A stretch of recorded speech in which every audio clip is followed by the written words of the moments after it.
go and win at Stamford Bridge. What the are you talking about, man? मतलब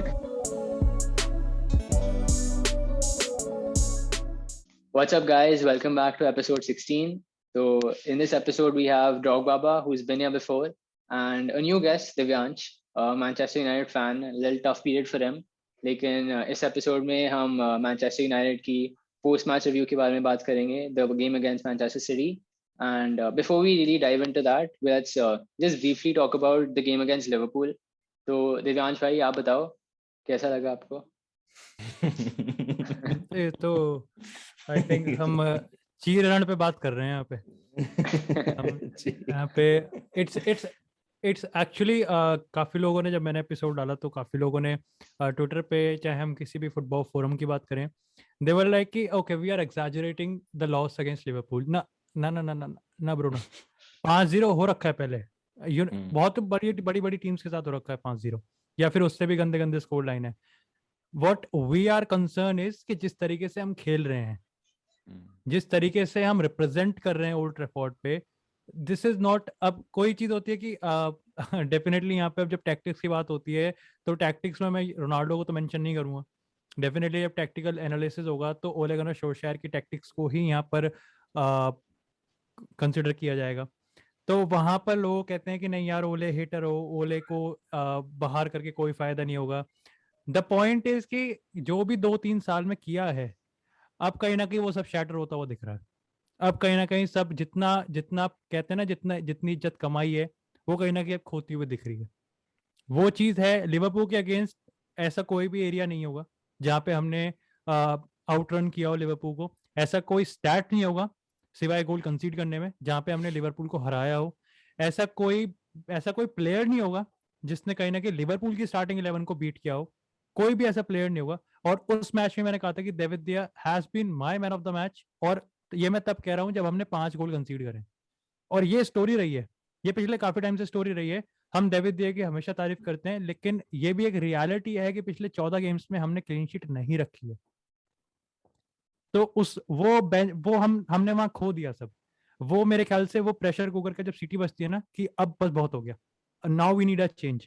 हमने I think काफी लोग यहाँ पे बार्सिलोना को सपोर्ट करते होंगे या फिर एक्चुअली देखते होंगे in general.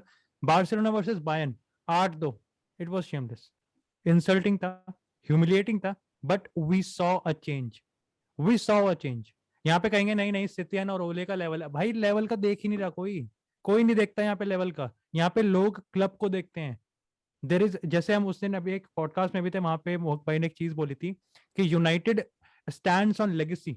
United is just not a club, it's more than a club, it's an emotion. और वहां पे अगर हम ऐसे, ये तो यार मैं यूनाइटेड के लिए क्या लिवरपूल के लिए भी कह रहा हूं मैं, बट यहाँ पर मेरे ख्याल से चेंज हो जाना चाहिए था. वो नहीं हुआ, उसको पोस्टपोन कर दिया गया. हमने एंटोनियो कॉन्टे खो दिया. अब हम कहीं ना कहीं हाथ ऊपर करके खड़े हुए हैं कि अब क्या कर सकते हैं. नाउ वी, क्या ऑप्शन हमारे पास बचे हैं. हाँ भाई, बात तो सही कह रहे हैं, क्योंकि मतलब एज अ लिवरपूल फैन मुझे तो ऑफ कोर्स काफी खुशी थी. But I think after the 50th, I think 55th या 60th मिनट के आसपास वी सॉ द गेम. मतलब it was just Liverpool playing. मतलब हम अपने अपने में ही पासिंग खेल रहे हैं, खुद ही इट्स अटैक कर रहे हैं. Training, it was training. Yeah. But I think till a certain extent, I don't know if you want to call it rivalry aside, but I think I don't want to say we took it easy or anything, but I mean, aapko bhi, we might agree, but do you think we could have scored more? Because I think we could have easily scored. You know, if Klopp would have let his tactics out, तो आराम से 2-3 गोल तो लग ही जाते. हाँ But हाँ, और आराम से कपड़े कपड़े फट जाते हैं और आराम से कपड़े फाड़े जाते हैं आराम से. कोई इसमें कोई दोहराया ही नहीं है. जिस तरीके से, जिस पेस पे लिवरपूल खेल रही थी, जिस टेम्पो के साथ लिवरपूल खेल रही थी, वही चीज थी कि यूनाइटेड क्लूलेस था. पता नहीं क्या कर रहे हैं, बस कर रहे हैं, बस चल रहा है, भाग रहे हैं लोग. 11 घोड़ों को खड़ा कर रखा है वहाँ पिच पे, कोई मतलब नहीं है, कोई सीन नहीं है. तो Baba, as a City fan, I'm just kidding, as a Chelsea fan, you know, you're soaring high, top of the table. But after seeing I mean, coming to the City game now, इस game को देख के मतलब काफी चीजें हमने notice की. लेकिन अगर आपको बस ब्रीफली एक दो चीजें पॉइंट आउट करना पड़े ओले के अलावा, तो यही है जो मतलब प्लेयर्स जो हैं ऑन फील्ड बिल्कुल स्विच ऑफ हो जा रहे हैं, स्पेशली द फुल बैक्स. पता ही नहीं है कब ड्रॉप करना है, कब नैरो टक इन करना है. आज मैंने भी उसका एक ब्रीफ रिव्यू बनाया था मेरे चैनल पे, तो मैंने उसमें क्लियरली पॉइंट आउट करा था मोमेंट्स बिफोर गोल की किस तरीके की डिफेंसिव ऑर्गेनाइजेशन थी. जो सेकंड गोल आप देखोगे स्पेसिफिकली एक होपफुल बॉल पिंग किया जाओ कैंसेलो ने. Bernardo Silva should not be at the end of that ball किसी भी तरीके से। टक इन कर दिया, थोड़ा कह सकते हैं डगेया का ब्लंडर भी हो गया, वो मतलब वो उस हाथ की हैंड पोजीशन उसकी सही नहीं थी, वो थोड़ा मिसजज कर लिया उसने, बॉल के स्पेस से आ रहा है, it was bit of both, but हाँ मतलब जितना उसने बचाया तो we can let De Gea off the hook for एक ब्लंडर। तो मतलब अभी पता प्रॉब्लम क्या है, पागल बनाया जा रहा है यूनाइटेड फैंस को, स्पेशली जो इनके लेजेंड्स है ना, कुछ कुछ तो ऐसे गंदे गंदे स्टेटमेंट्स दे रहे हैं ना कि मुझे देख के गुस्सा आता है। पॉल स्कोल्स कल अपने पोस्ट मैच इंटरव्यू में बोलते हैं कि I think in all honesty United are not that far off from Chelsea, their defence is somewhat better than Chelsea and they can go and win at Stamford Bridge. What the are you talking about man? मतलब पहला open play से गोल खाया Chelsea ने कल premiere league में after 11 games, ठीक है? हरा सकती है यूनाइटेड, मैं ये नहीं कह रहा कि हरा नहीं पाएगी यूनाइटेड चेल्सी को, anything can happen in football, लेकिन ये बोलना कि डिफेंस बेटर है यूनाइटेड का चेल्सी से, मतलब मैं एक टकला आदमी जयपुर में बैठा हूँ 5000 किलोमीटर दूर, ठीक है, मैं ज्यादा नहीं जानता पॉल स्कोल से फुटबॉल के बारे में, लेकिन दिस इज अटर बुलशिट। ऐसे पागल बनाया जा रहा है, ठीक है? कल भी बोला कि United were in the game, United were in the game, second half में 2-0 होने के बाद भी United were in the game. भाई टाइसन फ्यूरी ने अपनी फाइट के पहले एक चीज बोली थी, अभी उसकी जो रिसेंट फाइट हुई थी, कि I don't want to knock him out in third और फोर्थ राउंड, मैं 12 राउंड तक फाइट लेके जाऊंगा and I want him to experience real pain. वो किया है कल सिटी ने यूनाइटेड के साथ, they wanted United to feel कि वो गेम में है and they inflicted pain on Manchester United, वो इल्यूजन में रखा उनको कि तुम मतलब मेरे ख्याल से ये लिवरपूल से ज्यादा गंदा हराया है कल ये सिटी ने यूनाइटेड को। ऑन पेपर आप देखोगे तो एक ओन गोल है एरिक बाई का और एक वो ब्लंडर है डेविड डे गया का, भाई उसके बाद भनक नहीं लगने दी है सिटी ने यूनाइटेड। मेरे को तो याद नहीं कि यूनाइटेड ने एक प्रॉपर मूव स्ट्रिंग किया हो सेकंड हाफ में। ऑपोजिशन बॉक्स में टचेस कितने थे उसका शायद स्टैट दिव्यांश ने अपने वीडियो में आज बताया था। अब यूनाइटेड के डगेया पे शॉट ज्यादा थे, we had more shots on our own goal than Man City's goal। हाँ, तो ये किस तरीके का स्टैट है ये? और फिर पॉल स्कोल्स में ऑडेसिटी है कि बोल दें कि भाई इनका तो चेल्सी से बैट, मैं तो कहता हूँ डिफेंस है चेल्सी का, मान ली बात, लेकिन हम 14 गोल नहीं खाते हैं भाई 3-4 मैचों में। रहन दो यार, बाबा कोई कहेगा कि अपनी टीम पे हंस रहा है। दिव्यांश प्रॉब्लम पता है क्या है एक्चुअली? जो मेरे को पता है गुस्सा क्यों आता है इस सब चीजों पे, जो बच्चे नया फुटबॉल देखना चालू किए हैं या जो भी लोग नया फॉलो करना चालू किया ना, उनको ये चीजें मिसलीड करती हैं। कोई भी पॉल स्कोल्स टाइप करेगा, I had the utmost respect for Paul Scholes when he was a United player, मेरे हिसाब से मॉडर्न जनरेशन के one of the best centre midfielders हैं पॉल स्कोल्स, लेकिन आप फिर ऐसी बातें कर रहे हो यार, अब लोगों को गुमराह कर रहे हो। ये एजेंडा नहीं है तो क्या है ओले को जॉब में रखने? नहीं, it's literally all the ex-Man United players, it's not just Paul Scholes, ये Gary Neville भी करता है, Roy Keane to some extent, मतलब सब उसको रॉय कीन प्लेयर्स को ब्लेम कर रहा है, रॉय कीन पोस्ट मैच एनालिसिस में प्लेयर्स को ब्लेम कर रहा है। अबे प्लेयर क्या करेंगे? एक प्लेयर 2 प्लेयर खराब होते हैं, 11 के 11 प्लेयर थोड़ी खराब हो सकते हैं। These players are up to no good, they have thrown Ole under the bus। अबे ओले का कुछ टैक्टिक ही नहीं है फील्ड पे।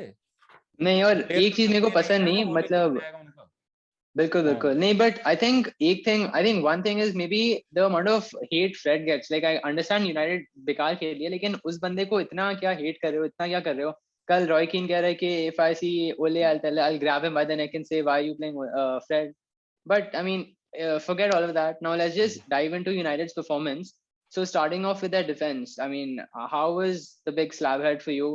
And usko bhi chodo, if you saw the second goal, you know, I play fullback for my school, and I know that you need to have that defensive awareness of seeing what's happening on your left side and the winger that's attacking you, right? Because as a fullback you need to see everything that's going around. But agar second goal ko dekho, Luke Shaw is completely clueless. He's just looking at the goal side, uske piche se wo slip karke aa bhi gaya, and I generally don't know how that happened. So I mean Divyansh bhai, aap batao कि defensively where do you think they lacked and how do you think they can maybe improve this under Ole if he stays? नहीं ओले stay का तो मतलब ही नहीं भैया, क्या दिक्कत है? नहीं ये तो इक्वेशन से ही बाहर कर देते हैं, but okay particularly second goal की हम बात करें लुक शॉ वाली, तो I think Luke Shaw has been on the downward since the European championship ended. कोई है ही नहीं, मतलब चाहे कोई भी गोल्स की बात करें, लुक शॉ का तो कोई पता ही नहीं। और द वर्स्ट पार्ट इज कि उसके साथ पार्टनरशिप में हैरी मैग्वायर है, इट्स लाइक डबल टट्टी। इट्स लाइक डुअल, मतलब ये तो ग्रुप ही ऐसा है, ये तो आपने पार्टनरशिप ऐसी खड़ी कर दी कि ये तो बचाएंगे ही नहीं गोल। बट ये हम हर बार देख चुके हैं कि लूक शॉ आगे जा रहा है, क्लूलेस। एक तो इनका आई एम लाइक जस्ट, अगर हम यूनाइटेड और सिटी दोनों के साइड बाय साइड रखें, दोनों ही अपने फुल बैक्स को पूरा फ्रीडम देते हैं कि वो आगे जाके अटैक करें, है ना। बट क्या मैं टॉप 3 में भी खड़ा कर सकता हूँ क्या इस पेयर को, लूक शॉ और एरन वन बिसाका को? Like just look at the attacking creativity, जाओ कैंसेलो और काइल वॉकर। या फिर काइल वॉकर को तो देखो यार, हमें पता है कि वो एक तरीके से फिजिकलिटी में ज्यादा स्ट्रॉन्ग रहता है, तो उसकी प्रेजेंस वहां पे ज्यादा मैटर करती है। लूक शॉ की अब इसके रियलिटी पता है क्या है, कि रियलिटी ये होती है कि अगर कोई प्लेयर परफॉर्म नहीं कर रहा है तो हम ये हैरी मैग्वायर और लूक शॉ पे क्यों नहीं इंप्लीमेंट करते भाई? किसी ने कह रखा है क्या? किसी ने मना कर दिया है क्या? उसके पापा कह के गए हैं, मम्मी कह के गई, कौन कह के गया कि रो जाएगा ये? अरे एलेक्स टेस है हमारे पास, एरिक बेई है हमारे पास। अरे अभी 5-3-2 हमने स्टार्ट किया, लेकिन पहले तो 4 एट द बैक से खेल रहे थे हम। तब तो हमारे पास ऑल्टरनेटिव थे। क्या एलेक्स टेस यहाँ पे क्या क्या पानी देने आया है? क्या करने आया है वो? अगर उसको खेलेंगे नहीं, अगर उसको खिलाएंगे नहीं, तो किसी का पोटेंशियल कैसे पता लगेगा? I think अगर कल को you've got this point right, because I can name at least 3-4 players in the Manchester United squad. Tellez hai, Donny hai, and maybe ठीक है, let's just take these two. Before जैसे Lingard हो गया, Jesse Lingard hai. These three players, right? These three players, I was watching on Mark Goldbridge's team. He was saying that these three players, before they came to United, these guys were first starters in their national team. Always, without a doubt, they would be selected. But in this 1 year, not a single one of them is selected. They're not even selected on the bench. They're not even in the reserves. So I think, in a way, like what you're saying, Oli is basically destroying their careers by not starting them, by not rotating the team, right? Preview episode था या पता नहीं कौन सा episode था, मैंने उसमें बोला भी था कि अगर हम इसके थोड़े से स्क्वाड डेप्थ की बात करें तो डॉनी वान द बीक एएक्स में क्या प्लेयर था। जेडन सांचो सुपरस्टार था डॉर्टमुंड में। उसके बाद अगर हम यहाँ पे एलेक्स टेस की बात करें तो he was also very good. उसका तो कहीं ना कहीं अगर हम 5-3-2 के साथ जा रहे हैं तो एलेक्स टेस तो ऑलरेडी हमें पता है कितना ऑफेंसिव अच्छा प्लेयर है। उसके बाद हम डियोगो डेलोट की बात करें तो ठीक है, he is not that good, but still Milan में खेल तो रहा था ना, गेम टाइम तो मिल ही रहा था। एटलीस्ट मौके तो दिए जा रहे हैं ना प्रूव करने के। ऐसा तो नहीं है कि नहीं आएंगे ही नहीं। मतलब ये क्या बात हुई कि कोई सामने कोई दूसरे क्लब से सुपरस्टार बन के आ जाए तो हम उसको स्टार्टिंग 11 में डालेंगे, लेकिन अपने अंदर से हम यहाँ पे कोई और कहने को यूथ डेवलपमेंट है, काय का यूथ डेवलपमेंट है? अगर ऐसे तो कल को बार्सिलोना वो रोनाल्ड कोमन कहते कि नहीं जॉन पेड्री तो भाई ला मासिया का प्रोडक्ट है, हम तो खिलाएंगे ही नहीं, पहले जा किसी और क्लब में जा सुपरस्टार बन के आ, हम तो स्टार्टिंग 11 में ले लेंगे। तो क्या आज जो जॉन पेड्री को इतना ज्यादा तारीफ मिल रही है, जो इतना ज्यादा किया जा रहा है, वो होता कहीं? जो वो डिजर्व करता है क्या होता वो कहीं? कहीं भी नहीं होता वो। अशरफ हकीमी की हम बात करें, किसी प्लेयर की, थियो हर्नांडेज की बात करें, रियल मैड्रिड में मौका नहीं मिला, एसी मिलान में छा रहा है वो। राफेल लियाओ की हम बात करें, यहाँ पे कितने यंगस्टर्स हैं जिसको कहीं ना कहीं गेम टाइम दिया जा रहा है, अपॉर्चुनिटी दिया जा रही है। जैसे लिंगार्ड की अगर हम बात करें, वेस्ट हैम में अकेला बंदे ने क्या, मतलब कहने को एक प्लेयर है लेकिन क्या उसने मोमेंटम क्रिएट करा वहां पर, वेस्ट हैम का क्या वाइब क्रिएट करी। और लिख के ले लो, जैसे लिंगार्ड नहीं रुकता इस टीम में, और सही भी है, नहीं रुकता वो, जाएगा भाई वो, आना भी चाहिए। So now coming to, I think, the more controversial part of United's team, the midfield. So in this match, it was McFred and Bruno. तो आपको क्या लगा Drogba? Was it the correct choice? यार करेक्ट की बात ही नहीं है। अब मैंने सही बताऊं, मैंने वेंडरबिक को खेलते देखा ही नहीं है, तो मैं कैसे बोल दूं कि वेंडरबिक आता तो बेटर करता। सीधी सी बात है ना। मैं तो बोल दूं कि भाई वेंडरबिक खिला देता फ्रेड की जगह। 80+ मिनट में वेंडरबिक को लेके आ रहे, क्या क्या सेंस था उस सब्स्टिट्यूशन का, तो मुझे तो यही समझ नहीं आ रहा है। उसके बाद आपकी जब एक टेंडेंसी है ना, एक स्टबर्ननेस है आप में कि आपने ट्रस्ट ही इनको दोनों को करना है, तो कुछ फिर आप इस पे ना आप अपनी कोई ओपिनियन दे सकते हो ना आप कुछ डिस्कशन कर सकते हो। मतलब मैं तो यही बोलूंगा कि नहीं, मैटिच को खिलाओ, थोड़ा सा एक आपको अश्योरेंस मिलता है सेंटर बैक्स के सामने। कहीं ना कहीं वो डर्टी वर्क करने के लिए फ्रेड और मैटिच को खिला देते हैं साथ में, क्योंकि मैकटॉमने भी आगे जाता है, कहीं ना कहीं स्पेसेस छूट जाती हैं पीछे, जो एक बैक थ्री के आगे आपको जो एरिया उसको प्लग करना पड़ता है कहीं ना कहीं, वो आप नहीं कर रहे हो। आपके पास वो प्रेजेंस ही नहीं है मिडफील्ड में। फ्रेड मैकटोमिने ने again they don't do wonders, लेकिन बाबा से तो मैं पहले भी कह चुका हूँ कि ऐसे सिस्टम में, ऐसे फ्लॉड सिस्टम में, ऐसे फ्रॉड सिस्टम में एनगोलो कांते भी दे दें तो वो फिल जोन्स वाली पोजीशन परफॉर्मेंस देगा हमें, तो इसमें नो डाउट है डेफिनेटली। अगर यहाँ पर दो ही क्वेश्चनों को मैं एक साथ आंसर कर देता हूँ, पहले तो ब्रूनो फर्नांडिस वाली प्रॉब्लम को, और यहाँ पर फ्रेड और मैकटोमिने को। कल की अगर हम बात करें तो it was basically a 5-3-2 formation, है ना। और अगर हम यहाँ पे कवानी होता या फिर मार्कस रैशफोर्ड होता तो basically it was a 5-4-1 formation, क्योंकि रोनाल्डो प्रेस नहीं करेगा and they don't want to get overcrowded by Man City players, तो उनको मिडफील्ड और डिफेंस में अपने बंदे पूरे चाहिए थे यूनाइटेड को। 5-3-2 थी मेजोरिटी ऑफ द गेम। वहां पे हमें स्कॉट मैकटोमिने, फ्रेड और ब्रूनो फर्नांडिस एक लाइन में दिख रहे थे। Now again there could be an argument कि हम ब्रूनो को नंबर 10 की पोजीशन से या फिर एक तरीके से जो स्टीयरिंग व्हील होता है अटैक का, वहां से हटा के हम उसको एक तरीके से डिफेंसिव ड्यूटी पे लाके खड़ा कर रहे हैं। कल भी यही हो रहा था, सिटी वर प्रेसिंग, जैसे United, the moment United player get the ball, 3 बंदे प्रेस कर रहे हैं एक साथ उसी बंदे पे, और वहां पे अल्टीमेटली हम पोजीशन लूज कर रहे हैं।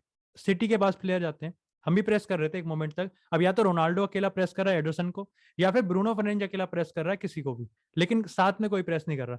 And the moment Bruno Fernandes steps out of this midfield position, there is a huge space in that midfield. उसको कवर कौन करेगा? उसको कवर फ्रेड और स्कॉट मैकटोमिने करेंगे। दिस इज द प्रॉब्लम ये नहीं है कि फ्रेड यहाँ पे बहुत गंदा खेल रहा है या वर्स खेल रहा है, प्रॉब्लम ये है कि भाई नन्ही सी जान पे कितना डालोगे यार, कितना करोगे? अगर 4-2-3-1 की बात करें तो it's not actually a 4-2-3-1, it's a 4-2-4। और वैसे तो 4-2-4 भी नहीं है, यहाँ फुल बैक्स तो होते ही नहीं है कभी।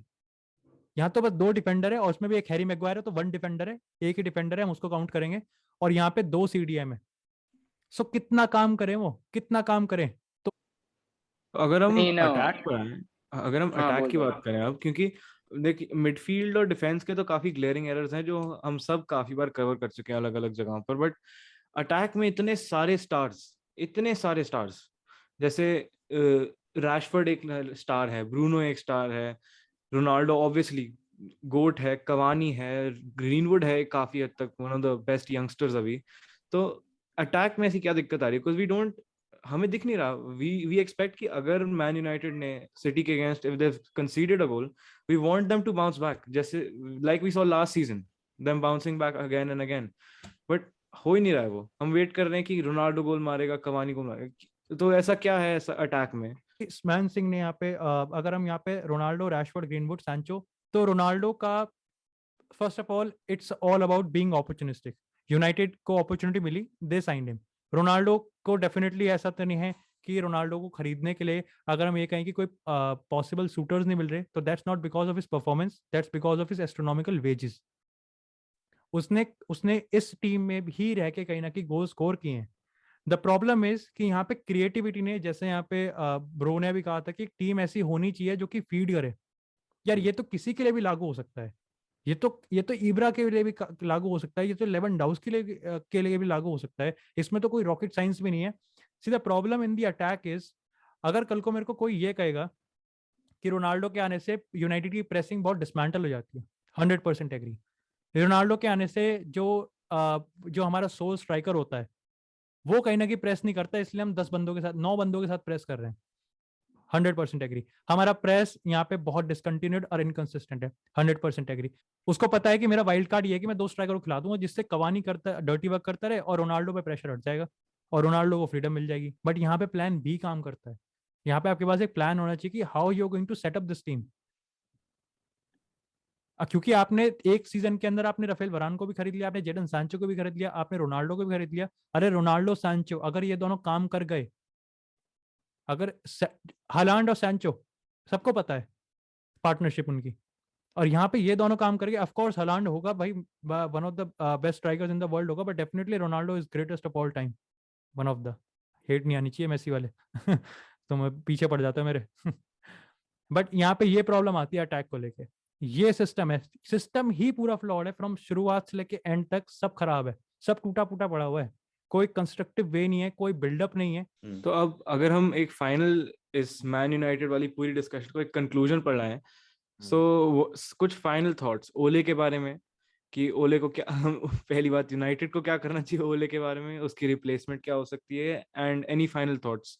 तो let's start with Krishna, then we can move on to, क्योंकि कृष्णा कुछ नहीं बोल रहा बेचारा। कृष्णा भाई, I mean, he has to leave. I mean, players want, sorry, not the players yet, but fans तो want him out, and I can't understand Glazers को क्या like, because if like with Oli in the club, there's more probability कि United don't finish top 4, right? I think we can all say that, and if we don't finish top 4, it'll of course hurt their pockets. So मुझे समझ नहीं आ रहा what's the reluctancy on their part to not sack him. But I really don't understand. But पक्का है, he has to go, he has to leave. अभी I think 1-2 hours ago मुझे news आया कि ब्रेंडन रॉजर्स का कुछ verbal agreement आया है, but it's not confirmed. But I mean मुझे पता नहीं है अब जिडान आएगा या नहीं. I honestly can't say. I think Divyansh would have a better idea about that. अगर सैक होने की बात है तो डेफिनेटली भाई जो भी देख रहे होंगे उनको पता होगा कि भाई एक भी ऐसी वीडियो नहीं गई होगी जिसमें ओले आउट का नारा ना लगाया हो मैंने. But when it definitely comes, it's not just that blend, it's sentimental, it's very emotional as a fan कि भाई एक लेजेंड के बारे में हमको इस कदर अब ये कमेंट करने पड़ रहे हैं कि he has lost his place, he has lost all the respect that he has earned. और जो एक तरीके से जो अपना टेम्पल था, जो भाई पैलेस बनाने की कोशिश चल रही थी, साम्राज्य खड़ा करने की कोशिश कर रही थी, वो बनने से पहले ही कहीं ना कहीं टूटता हुआ दिख रहा है या टूट गया है ऑलरेडी, जो भी सीन है. बट डेफिनेटली अगर यहाँ पर ऑफ कोर्स जैसे मैंने शुरुआत की इस पॉडकास्ट की शुरुआत में ही कहा था कि क्लब सबसे मेन होता है. Of course clubs are living. Liverpool, Chelsea, Manchester United, Manchester City, these clubs breathe on trophies. They have a winning mentality. और यूनाइटेड की पर्टिकुलरली बात करें तो विनिंग मेंटालिटी गायब होती हुई दिख रही है. और ये अभी की बात नहीं है, पिछले 6-7 सालों से ही चल रहा है. पता है सबको कि टीम मोर देन इनफ है एक टाइटल कंटेंडर के लिए. और जो भी वो लोग थे जो कह रहे थे, चाहे पॉल स्कोल्स हो चाहे कहीं का भी स्कोल्स हो, जो भी कह रहे हैं कि चेल्सी से 9 पॉइंट्स पीछे है, भाई शुरू होने से पहले चेल्सी के बराबर थी, है ना. और कहीं ना कहीं लोग Manchester City versus Liverpool versus Chelsea versus United, इन चारों में लड़ाई कर रहे थे कि ये जीतेंगे ये जीतेंगे. और अभी हम टॉप 4 की बात कर रहे हैं. अभी हम यहाँ पे ये आर्ग्यूमेंट दे रहे हैं कि टाइटल तो हार गए. नहीं, हम ये बात करें कि हम टॉप 4 से बाहर हो गए. पर्टिकुलरली कैंडिडेट्स की बात करें तो Brendon Rogers, I am not a big fan. सही बताऊं तो मैं ब्रेंडन रॉजर्स का बिग फैन नहीं हूं. He has done a ट्रेमेंडस job eight Leicester City. But मैं नहीं चाहूंगा कि यूनाइटेड में आए वो. अगर आएगा बहुत मिक्स्ड रिएक्शन रहेगा मेरा. अगेन जो हाइप रहेगी कि इतना टाइम लिया, इतना करा. और उसके बाद जिदेन की बात करें, इट्स माय प्रेफर्ड चॉइस. मैं चाहता हूं कि जिदेन आए because he has that chemistry link up with Ronaldo. And कहीं ना कहीं राफेल वरान उसके अंडर खेला हुआ है. He can transform this team into something very very special. लेकिन एक जो पॉपुलर है नाम, वो है एरिक टेन हैग का. बट आई हाईली डाउट अगर टेन हैग यहाँ पे मिड सीजन आएगा, तो मैं बहुत ज्यादा डाउटफुल हूँ कि वो मिड सीजन नहीं आएगा. यहाँ पे कृष्णा ने यहाँ पे ग्लेजर्स की बात करी थी. एग्जैक्टली वही पॉइंट है कि ग्लेजर्स को पैसों से फर्क पड़ता है. ग्लेजर को जिस दिन लग गया कि चैंपियंस लीग गया हाथ से, मतलब हमारे पैसे गए हाथ से, वो ले लेंगे, कोई फर्क नहीं पड़ता. वो उसी दिन ले लेंगे, वो बाहर कर देंगे बिल्कुल. वो एक मोमेंट, एक पॉइंट का टाइम भी नहीं लेंगे.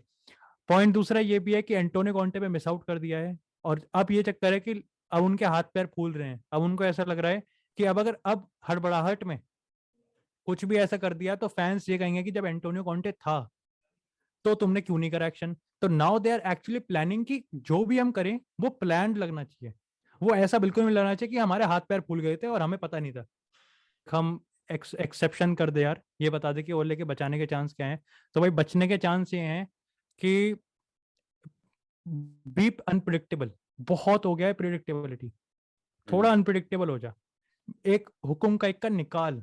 डू एडिसन कवानी, ला रोनाल्डो, कुछ भी कर, लेकिन just be unpredictable for a moment.